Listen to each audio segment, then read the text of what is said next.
students of 12th standard. Very pleasant morning. Once again, welcome back to the zoology class.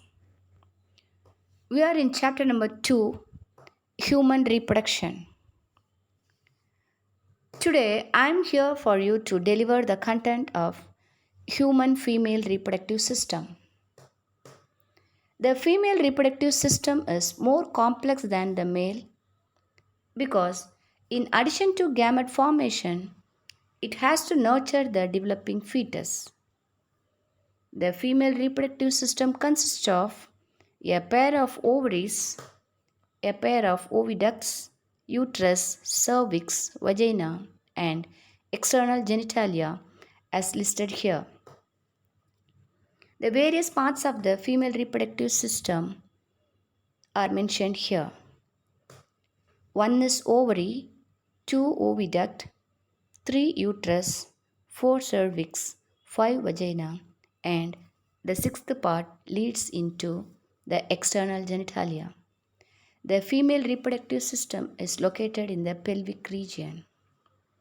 These parts, along with the mammary glands, are integrated structurally and functionally to support the process of ovulation, fertilization, pregnancy, childbirth, and child care.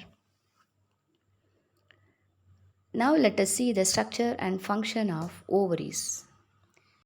Ovaries are the primary female sex organs. Here you can see an ovary, single ovary. A pair of ovaries are there in the female reproductive system. These ovaries are the primary female sex organs that produce the female gamete, ovum. The ovaries are located one on each side of the lower abdomen. The ovary is an elliptical structure about 2 to 4 cm long. Each ovary is covered by a thin cuboidal epithelium called the germinal epithelium. The germinal epithelial layer is marked as red color line, which encloses the ovarian stroma. The structures found inside the germinal epithelium are called ovarian stroma. The stroma is differentiated into the outer cortex and inner medulla. Below the germinal epithelium is a dense connective tissue known as tunica albuginea. Here it is marked in green color. The outer layer of the ovary is called germinal epithelium. Below the germinal epithelium, another layer is called tunica albuginea. The cortex appears dense and granular due to the presence of ovarian follicles in various stages of development. The cortex is mentioned as C here. The periphery of the ovary is called as cortex. It is dense and granular because it contains ovarian follicles in various stages. The medulla is a loose connective tissue with abundant blood vessels, lymphatic vessels, and nerve fibers. Here you can observe.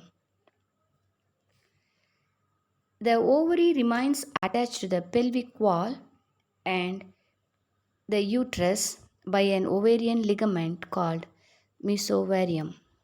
I repeat, mesovarium is a connective tissue, that is ovarian ligament, which connects the ovary or attaches the ovary with the pelvic wall and the uterus. The female reproductive system consists of primary sex organs and accessory sex organs, or you can say primary reproductive organs and accessory reproductive organs. The ovaries are the primary female sex organs. The remaining parts, that is oviduct, uterus, cervix, vagina, and external genitalia, are come under accessory reproductive organs. Now let us see the accessory reproductive organs of female. The fallopian tube consists of 4 parts. They are fimbriae, infundibulum, ampulla, and isthmus. Here you can see the ovary and oviduct. Here you can see the various parts of the oviduct one by one. The proximal part of the fallopian tube bears a funnel-shaped structure called infundibulum. The edges of the infundibulum have many finger-like projections called fimbriae, which help in collecting the ovum after ovulation.